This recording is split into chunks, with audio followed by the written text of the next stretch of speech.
So, Charles Manson and his acolytes, their murder spree, trial, and time in prison.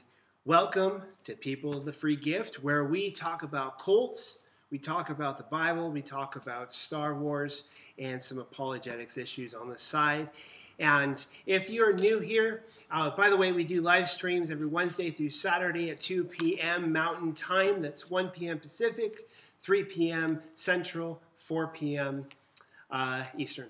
And so go ahead, if you're new here, right down there, you have a watermark to subscribe at any time. Up there, you have cards that are pointing you to different videos related to Charles Manson and other cults. As you will also have on the end screens in the description down below, you will also have links to different resources if you want to dive deeper into this, and of course the comments section down below, as well as giving me a thumbs up. Thank you all for your support. And so let's go ahead and dive in. What I'm doing is I'm going through the Time Life magazine article on the killer cults.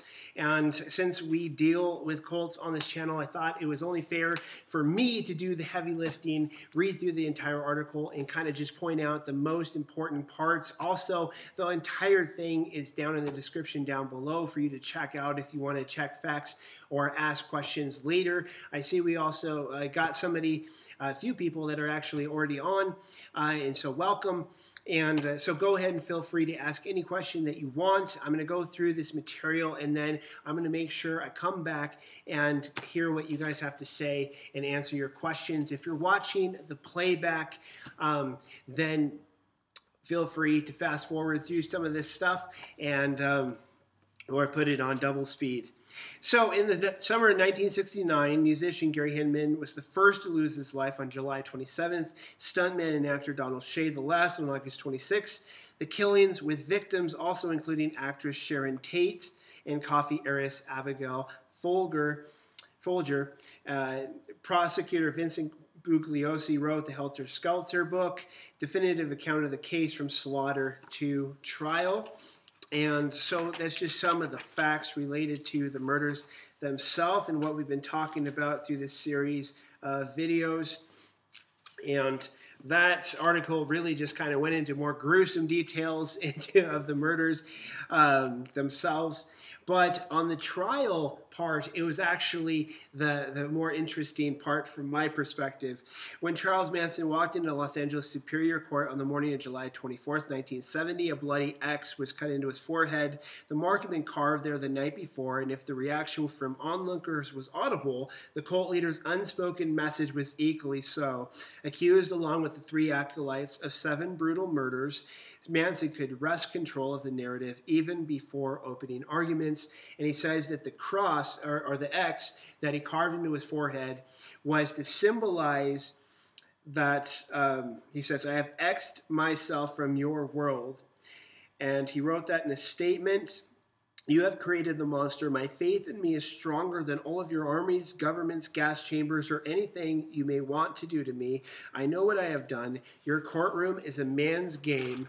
Love is my judge. And so what we're going to see all throughout this is that they, meaning Manson and his followers, were the ones that were really just driving the whole scene, and all of the establishment was running around trying to figure out how do we control these guys and how do we get through this and bring sanity to this.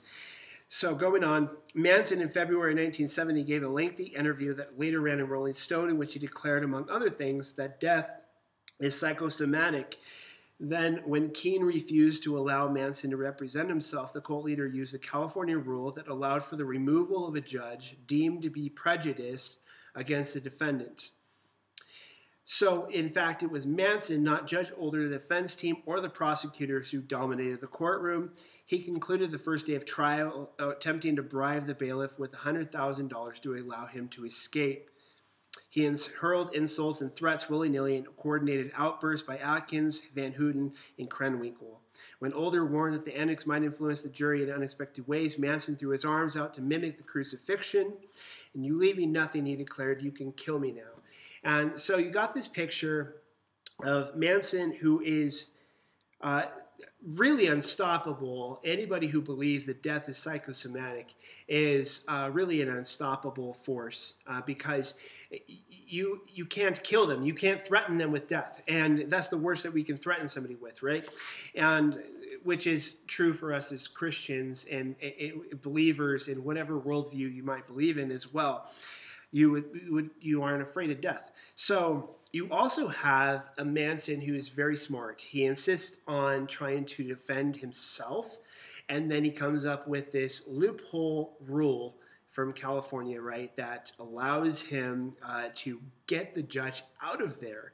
So he's running the show from the beginning, and then he's just putting on a circus. He's making a mockery out of everything that's going on here during this process. And then you have the tie-in to Jesus, right?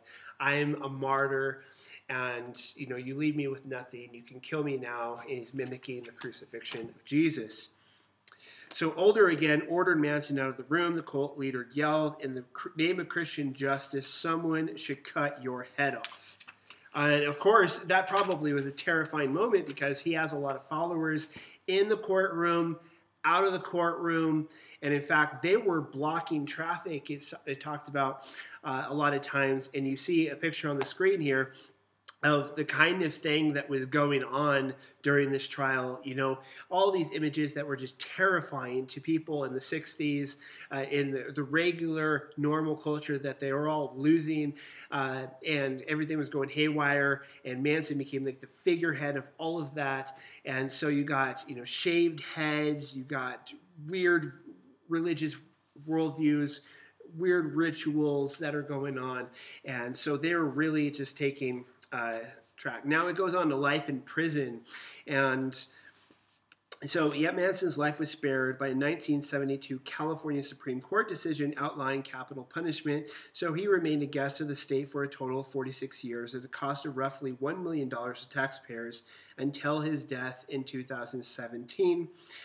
Over time, the killer attempted to win parole a dozen times, but was also denied. He was incorrigible and unrepentant, cited for more than 100 infractions, assaults, making threats to guards and fellow prisoners, and a range of other misbehavior that included smuggling in drugs and weapons and plotting an escape. And so you got him just being this hooligan. He was supposed to die in the gas chamber, but then California Supreme Court swoops in, saves him, keeps him alive all the way up to 2017, and it says literally $1 million in taxpayer money was taken up in keeping this one man alive in prison, who was just continually a threat, unrepentant, never willing to say sorry, anything like that. And so it kind of goes on. The chaos goes on. Retired prison counselor Edward George, who struck up a kind of friendship with a convict in the late 1970s, recalled him as volatile and manipulative. He could be sweet and kind, and then a raging maniac. He knew how to play people, how to set them up. He was the devil reincarnated, but he was bright. Okay, that's a scary description, right? A person who you really believe is the devil incarnate. He was just crazy, a maniac. He knew how to swing people to do his will, and he's smart. Okay, that's a crazy combination. In 1983, he recorded 13 acoustic tracks that were released a decade later as Live at San Quentin by Gray Matter Records.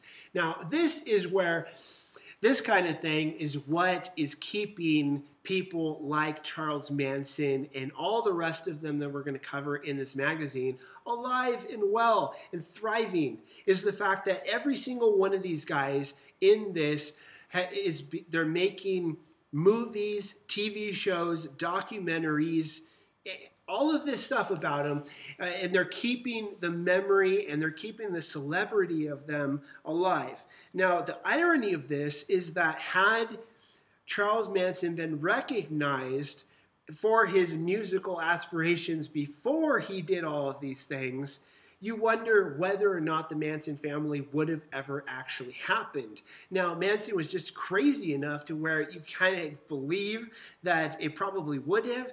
And, what would he have done if he had popularity before all of these things? But you do also wonder, to what extent does the creative aspirations, Hitler was the same way with his artwork. So I just think that's ridiculous that they actually publish. His celebrity grew to a status that he had a platform that they felt that people would buy his records at this point. So more than 50 years, his junior, Afton Elaine Burton, was essentially a Manson groupie who visited regularly for almost a decade.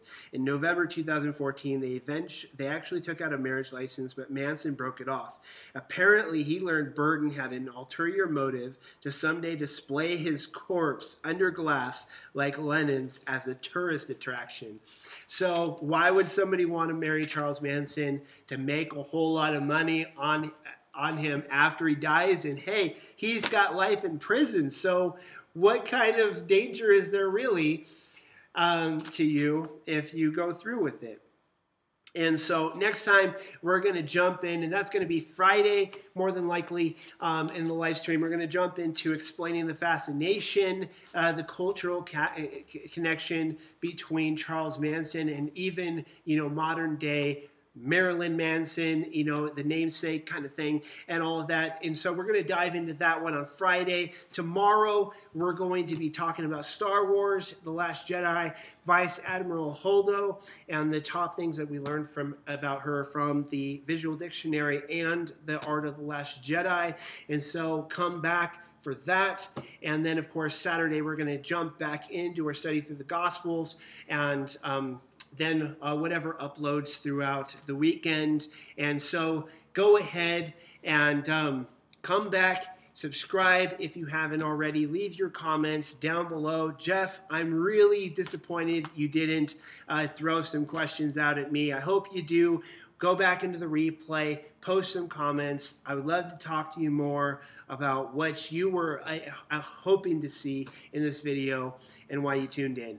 And so until next time, may his power be with you.